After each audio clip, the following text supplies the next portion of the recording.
So ఒకసారి ఇవన్నీ పక్కన పెడితే మీ ఫిలిమ్స్ గురించి, మీ ఫిలిం ఫోటోగ్రఫీ గురించి మాట్లాడదాం. ఈ పాటికి ఇంటర్వ్యూ చేసిన వాళ్ళు కొంతమంది గుర్తుంటుంది, ఎందుకంటే మీరు ఫ్యూ ఫిలిమ్స్ చేశారు. అండ్ అది కూడా నోటెడ్.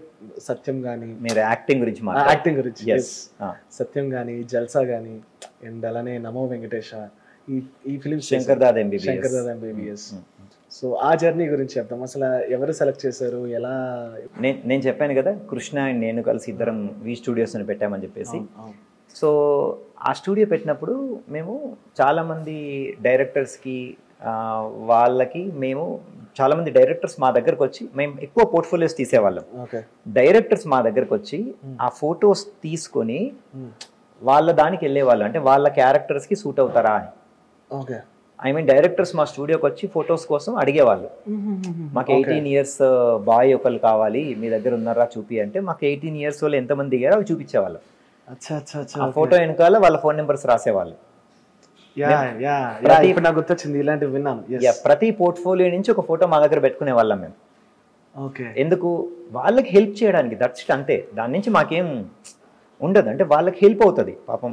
అప్పట్లో ఇప్పుడు అసలు సోషల్ మీడియానే లేదు, కానీ ఇప్పుడు ఇన్స్టా ఇదంతా ఉంది కాబట్టి చాలా ఈజీ అయిపోయింది సెలక్షన్స్. కానీ అప్పుడు ప్రతి మనిషి వాళ్ళు వాళ్ళ ఆఫీసులకు వెళ్ళి వెయిట్ చేసి కూర్చొని తిరగాల్సిందే. మీరు పాతకాలంలో ఉన్న హీరోని అడిగితే వాళ్ళు, మేము అన్నపూర్ణ స్టూడియో ముందు 2 రోజులు వెయిట్ చేసాము, 5 రోజులు వెయిట్ చేస్తాం, ఇదే స్టోరీలు చెప్తారు మీరు. ఇప్పుడున్న వాళ్ళకి అది లేదు. ఇప్పుడున్న వాళ్ళు, నేను నా ఇన్స్టా స్టోరీ పంపించాను, నా ఇన్స్టా స్టోరీ ఎక్కడో చూసి వాళ్ళకి నచ్చింది, ఇలా స్టోరీలు ఉంటాయి ఇప్పుడు. అప్పుడు స్టోరీలు మారాయి, అంటే ఎవ్రీథింగ్ అకార్డింగ్ టు ద కాలం మారిన కొద్దీ ఇది మారుతూ ఉంటుంది. సో ఆ టైంలో అలా వాళ్ళకి హెల్ప్ చేయడానికి అని చెప్పేసి నా దగ్గర ఒక ఆల్బమ్ మెయింటైన్ చేసేవాడిని. సో మేనేజర్లు, డైరెక్టర్లు, అప్కమింగ్ కొత్త డైరెక్టర్లు వచ్చి చూసుకునేవాళ్ళు. కొంతమంది డైరెక్టర్లు, పెద్ద డైరెక్టర్లు నా ఆల్బమ్ తీసుకెళ్ళిపోయి వాళ్ళకి కావాల్సిన వాళ్ళని సెలెక్ట్ చేసుకొని వాళ్ళని ఫోన్ నెంబర్స్ రాసుకొని మళ్ళీ నాకు తీసిచ్చేవాళ్ళు. అలా ఎంతమంది వెళ్ళి ఉంటారు? చాలా మంది వెళ్ళారు. ఇప్పుడున్న వాళ్ళలో చాలా మంది నా దగ్గర నుంచి ఫోటోగ్రఫీ తీసుకొని వెళ్ళిన వాళ్ళే ఉన్నారు. నేను చెప్పొచ్చుగా కొంచెం, కొన్ని అట్లీస్ట్ ఫ్యూ, అంటే పాజిటివ్ థింగ్, ఎందుకంటే కష్టపడి వచ్చారు కదా, అక్కడ నుంచి వచ్చారు. నా వల్ల వెళ్ళారా లేదా నాకు తెలియదు, బట్ వీళ్ళందరికీ ఫస్ట్ పోర్ట్ఫోలియో తీసింది నేనే. మీరు హీరో నాని, లేకపోతే నారా రోహిత్ గారు, సమంత, అనుష్క, ఫస్ట్ ఫోటో తెలుగులో వాళ్ళు చేసిన ఫస్ట్ సినిమాకి ఫోటోషూట్ చేసింది నేను.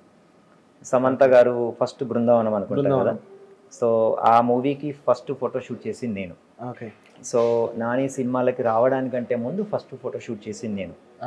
సో కృష్ణుడు, యాక్చువల్గా చాలా మంది ఉన్నారు. ఫర్ ఎగ్జాంపుల్ ఇప్పుడు మీరు అన్నట్టు సమంత గారు కానివ్వండి, ఇప్పుడు లైక్ అనుష్క గారు కానివ్వండి, ఇప్పుడు మీరు చూస్తున్నారు వాళ్ళ ఫోటో షూట్స్ ఎవరు చేస్తున్నారని. మీరు స్టార్టింగ్ ఫోటో షూట్స్ మీరు చేస్తారన్నారు కదా, హౌ దే బిహేవ్, అంటే అప్పుడు ఎలా ఉండేవారు మీరు చూసేటప్పుడు? ఆ తర్వాత కూడా నేను చాలా ఫోటో షూట్స్ చేశాను నేను. వాళ్ళు స్టార్స్ అయిన తర్వాత కూడా వాళ్ళు గుర్తుపెట్టుకొని నన్ను పిలిచి నాతో చాలా ఫోటో షూట్స్ చేయించుకున్నారు వాళ్ళు. I did so many photo shoots ఇప్పటికి కూడా.